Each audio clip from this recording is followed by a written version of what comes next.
Hi everyone, Councilman Rasmussen here, coming to you with my update from our Smyrna Town Council meeting last night, Monday, May 20th. Start off with the updates, the big things. So on the town tidbits, which hopefully everyone gets by now, but just in case you don't, big things to note. We are, as I've mentioned before, we are doing a special election to fill the at-large seat that we had to do a second election for.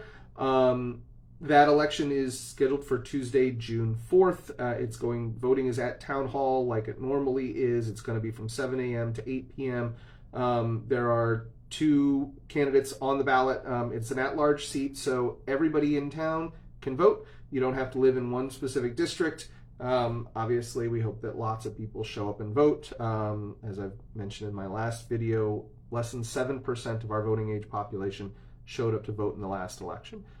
Special elections are even lower than that typically, which is unfortunate, but it is our responsibility as citizens to come out and vote and make our voices heard. So I hope that you make time on June 4th to go out and vote in the special election.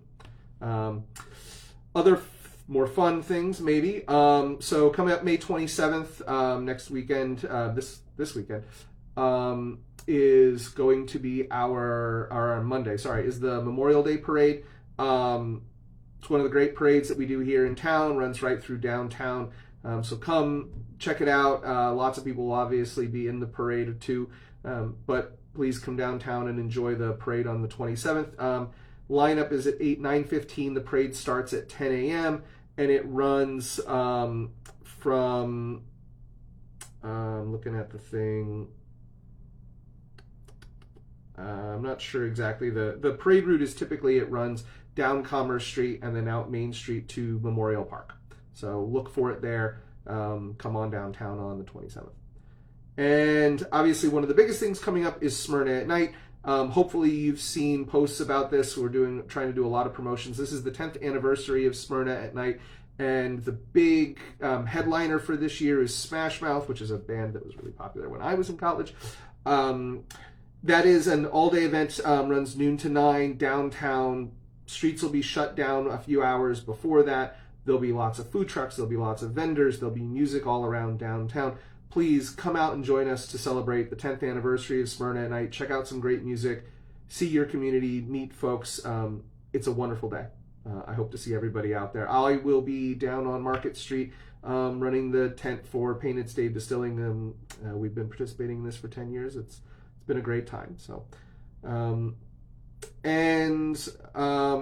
think those are the biggest things from the general updates. You can find a lot more of events and things like that are on the town calendar. If you go to the town website, you can view that. There's a PDF that you can download, and there's PDFs of it. You can actually go into Town Hall if you wanted to and find one there. So check it out. Lots of other little events and things like that are happening throughout our community.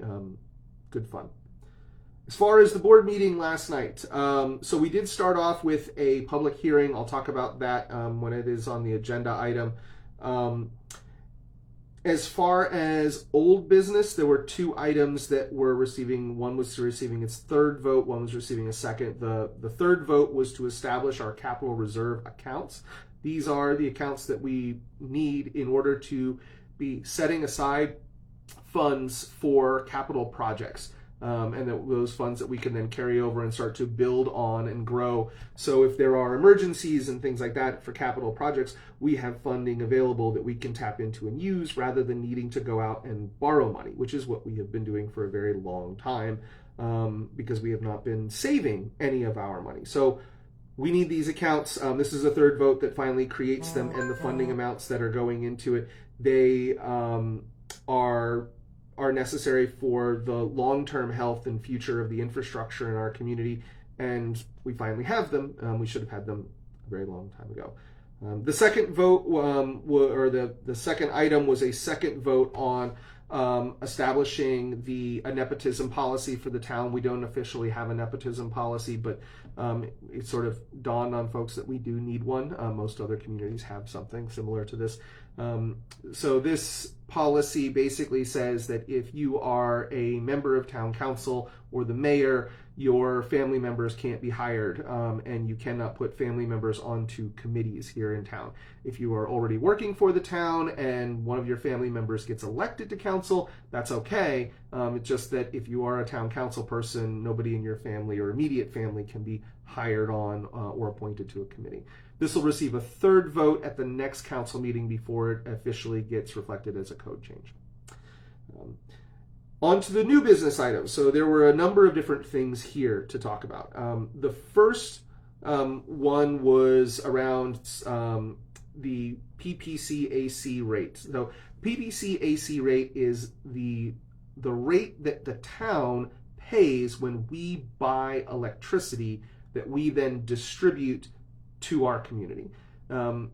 There have been a number of different lawsuits around this. About 2 months ago, there was an appeal to the Third Circuit Court of Appeals to try and prevent a proposed rate increase to that the Delmarva, I think they call it district or rate area. The appeal lost, and ultimately there is a rate increase that that everybody here in the Delmarva area has to absorb because the price that everybody pays for electric is going up. Normally this happens once a year. They do the rates typically in December, and then we adjust our rates to reflect those for the following year that start off in January. This is the second time this happened in 2002 as well, where there was a mid-year rate increase proposed. That one also because of the results of a lawsuit. So what this means is that the town is now going to have to pay about 2.8% more for the power that we buy that we ultimately distribute out to people. It is a pass-through cost, so what that means is that 2.8% we add on to everyone's bills. That is 2.8% increase in the cost of the power. It doesn't change the customer fee or service charges or anything like that. It is the rate, the kilowatt hour rate is going to be going up by 2.8%. The town doesn't get to keep any of that money. It is quite literally a pass-through. We have to pay more for it, so we add that on to the charge. It ends up being town-wide about $250,000 a year. What it turns into is the average person will see about a $3 increase in their bill because of this increase in that PPC-AC rate. We will see another change. There is already a change on the horizon to this again that we will see in December, and we will have to adopt the new rate that we are being charged for it that you'll also see in January. So there's a discussion about doing both of them at the same time. It would slightly lower the total rate, but there's always a bit of an unknown as to what the rate in December, the final rate, will end up being. So the choice was made to do this in stages, to adopt the new rate, which we don't really have a choice about, in starting for our next billing cycle, and then we will have to revisit again in December when we receive the next update. So in the end, it means like I said, about a $3 increase in overall electric costs per household, per average household. It's just tough. We are going to continue to see some of these because electric costs, generation costs, transmission costs, all of those costs keep going up. And the town, when our costs increase associated with those things, we don't have the ability to absorb and not pass those costs on to customers. We basically run, it's a pass-through. What we get charged is what we have to charge on to other people as far as that rate. There's a bunch of legal things behind that. We're not allowed to actually make money off of those aspects.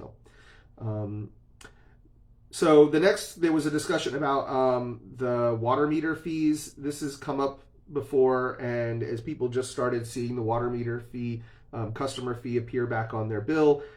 So years ago, you could buy a water meter and you paid for the water meter $200 or something like that, and then you were essentially just charged for the gallon usage that you used. About 3 years ago, the town adopted a a new system by, instead of charging a 0 to 3,000 gallon rate, most people use less than 3,000 gallons. And we basically built a customer fee plus the first 3,000 gallons into the minimum charge. What we decided to do was lower the charge per 1,000 gallons, but create a flat customer fee. It was designed to be revenue neutral for the town. The town couldn't bring in more money because we made this change. But over the course of a few years, that fee, the customer fee, was designed to go up. I think it started at $7.25, went to $8.75 this year, and next year it goes up to $10. That is billed for the 6 or 7 months out of the year that people typically use their water meters or yard meters, the months that people are watering their lawns, basically, is what it comes down to. So when that change was made, it was promoted. It is on the town website. You can find it. It has been promoted in the bills, but it is pretty clear that most people haven't seen or read any of that information, because as soon as these customers' charges started appearing on people's bills in April, because people are now watering their lawns again, we started getting calls. So it was trying to figure out how we do a better job of letting people know. I'll tell you, it's really frustrating. I mean, we could say something 1,000 times and there's still going to be a lot of people who don't hear it, who don't pay attention to it, or maybe just don't remember it because it was a decision that was made 2 years ago. So trying to find better ways to communicate with people when folks don't go on Facebook and folks don't read the newspaper and folks don't come to town meetings and folks don't read the town tidbits is tough, because people are going to complain, even though from the town side we're just like, we put that information out over and over and over again. I don't understand why people don't see it. So we're going to try and do it again. Send out more information, put it on bills, things like that, so that people hopefully get a chance to look at it rather than jumping in and complaining just to start off with. So those were two items. We had a discussion about adding on, this goes to the last election, about adding on criminal history background checks as a requirement of running for town council and mayor. Right now we've always had a self-certifying process where the requirements are, and they're in the town code, they're in the town charter, they're on the town website, they're all over the place. You have to be 21, you have to live in town, and you have to have no felonies on your record. The town has never conducted pre-background checks before putting people onto the voting or onto the candidate list. It looks like we probably ought to come up with a better system for addressing that. So we started a discussion. There was a draft piece of an ordinance change for it, but there was a lot of questions that came up. It's obviously not super timely because we've got another, almost a year until the next round of elections. So we've got time or it's not time sensitive. We've got a lot of time to figure this out. So the conversation was really, we need to go back and answer some questions. What can and can't we do? What are best practices from other communities to make sure that we're doing something that is manageable, that reflects, I think, what other communities are doing, and that makes sure it's done in such a timely manner that we don't end up with somebody on the ballot who honestly wouldn't be able to take the position where they elected, which is what happened to us this last time. So more on that to come probably in the next couple of meetings. And then the big item that was on the agenda was a concept category, a site plan for a proposed development up on Route 13. This is a concept category, a site plan, is if a property is being developed and it's going to have more than 50 units associated with it, or it meets other certification or qualifications, the developer has to work with the town prior to submitting all of the different plans to get as much feedback as possible, so that when they do ultimately submit, they're getting something, the town is getting something that they want to see, and that it smooths this process out. So the town council has an opportunity to view those proposed site plans and ask questions of the developers before we actually see a permit or a site plan application being submitted that we have to vote on. It gives more chance for transparency. It gives more opportunities for feedback to make sure that what we are ultimately getting reflects the character of what we're looking for. One of the things that I think was pointed out, and I'll reiterate this, So the property that was purchased, they are proposing to build, it's 136 apartments and 11,340 square feet of commercial office space, plus room for a 2,400 square foot drive-through restaurant. The general location is, think there's an empty field right across the street from basically Homestead Gardens and the rest stop on the west side of 13. It's a nine or so acre piece of property that's empty. That property was annexed into town 20 years ago or so as highway commercial. It was set when it was annexed for development for a project like this, for either apartments or resident or commercial or some mix of those two things. The developer has never submitted an application for this property before, but they were coming forward with it now. It is what we consider a by right application, meaning that when that property was brought into town and how it was set up and zoned originally and how it was approved by the state and it was approved by the county and it was approved by the town at that time before a developer purchased it, they knew that they could build something like this on that property. When it is by right, it means that what we can do as a town is we can review it, we can try to make sure that it meets all of our requirements. We try and get the best product that we possibly can for the people in our community, but they have a legal right to develop the property as they wish, as long as it meets the town code. And what they're proposing does. We can't tell them no.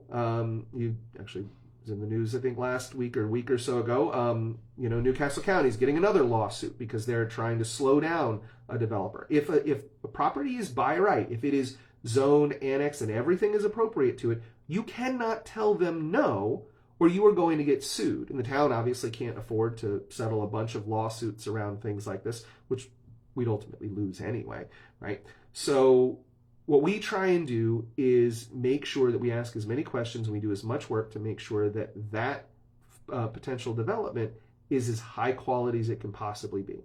What they're proposing is a mix of 1 and 2 bedroom apartments, intended, because of the fit and finish and fixtures, intended to be a little bit higher end. The retail space will be, retail positions, could be restaurants, could be general retail stuff. They do not have somebody set for the drive-through restaurant. Obviously, people are probably going to say, please build a Chick-fil-A or a Sonics or something like that. Ultimately, that's going to be whatever major company wants to buy that property or lease that property from them. It is about an 18-month build time that they have proposed. There's probably another 6 months worth of planning before they would even get to that sort of a thing, because they have to conduct work with DelDOT and DENREC and everybody else to conduct a whole bunch of studies, traffic studies for the multiple intersections up and down Route 13. Lots of planning goes into something like this. We will probably not see the final permits and things being submitted for a number of months, and ultimately, it could be 6 months to a year before any sort of work on that property starts.